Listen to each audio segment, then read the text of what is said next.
Ready to Die. Bab 1769.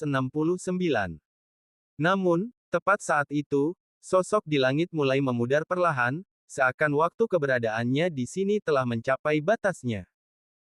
Dia mengulurkan tangan, seolah ingin meraih pembantai darah dari kejauhan.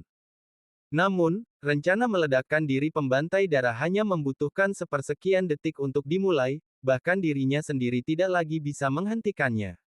Sudah terlambat. Enggak. Jerit Liana dan yang lainnya dengan wajah pucat pasi. Energi destruktif yang memancar dari tubuh pembantai darah bagaikan amarah dewa-dewi kuno.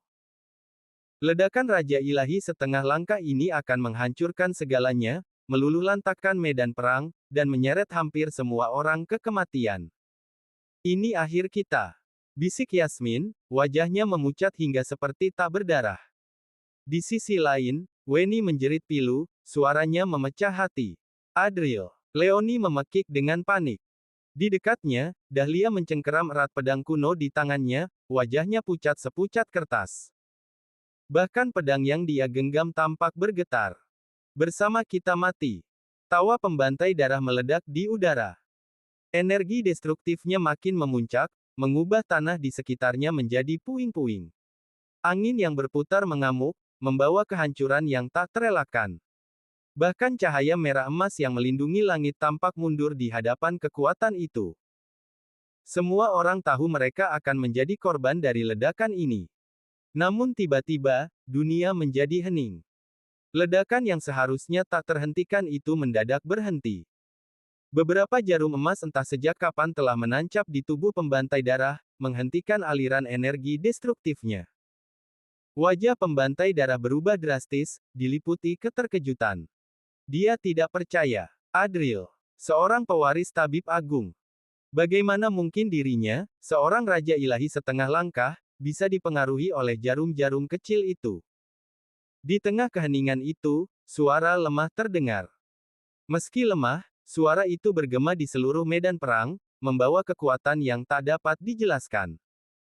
Persembahan darah, tubuh, dan tulang. Tubuhku menjadi tungku, jiwaku menjadi api, ku tempa jarum ini. Memutus hidup dan mati, melampaui energi yin dan yang. Adril berdiri di tengah badai, tubuhnya compang, kemping dan berlumuran darah. Mata merahnya memandang wajah-wajah di sekitarnya, tetapi senyum tipis masih menghiasi bibirnya. Jarum persembahan, sebuah teknik kuno yang mengorbankan hidup untuk menciptakan kekuatan dewa. Sisa-sisa kehidupannya menghilang cepat, tersedot ke dalam jarum-jarum itu. Angin mengguncang tubuhnya, meniup jubah berdarahnya, menciptakan pemandangan tragis seperti lukisan berdarah. Berhenti. Aku bilang berhenti. Raung pembantai darah dengan keras. Dia mencoba mengangkat tangannya untuk membunuh Adril, tetapi tubuhnya terlalu lemah akibat luka dari cahaya merah emas dan pengaruh jarum emas. Dia bahkan tidak mampu bergerak. Ledakan yang dia siapkan dengan susah payah telah dibekukan oleh jarum-jarum itu. Dahlia berteriak, mencoba melangkah maju, tetapi angin menghalangi jalannya. Weni berlari seperti orang gila, tetapi kekuatan yang menyelimuti Adril mementalkannya. Darah mengalir dari matanya, membasahi wajahnya yang penuh rasa putus asa. Sementara itu, Adril terus melafalkan mantra kuno.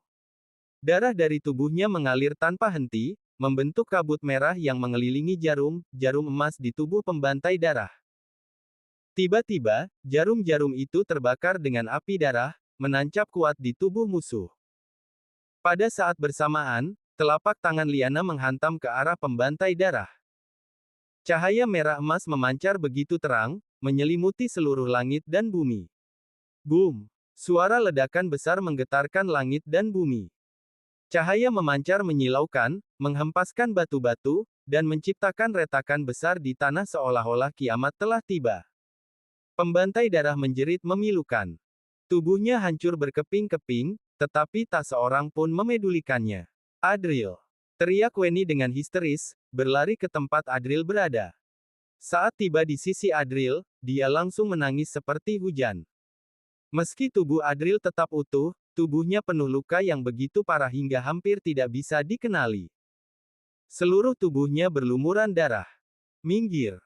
Teriak Liana sambil melangkah mendekat, menggenggam tangan Adril dengan erat. Namun, ekspresi wajahnya tiba-tiba berubah menjadi pucat.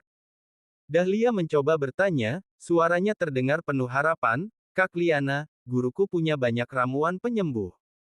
Mungkin kita." Namun, Liana perlahan menggelengkan kepala. Wajahnya penuh dengan kesedihan yang tak terhingga. Dia melepaskan genggamannya pada tangan Adril, membiarkannya jatuh dengan lembut.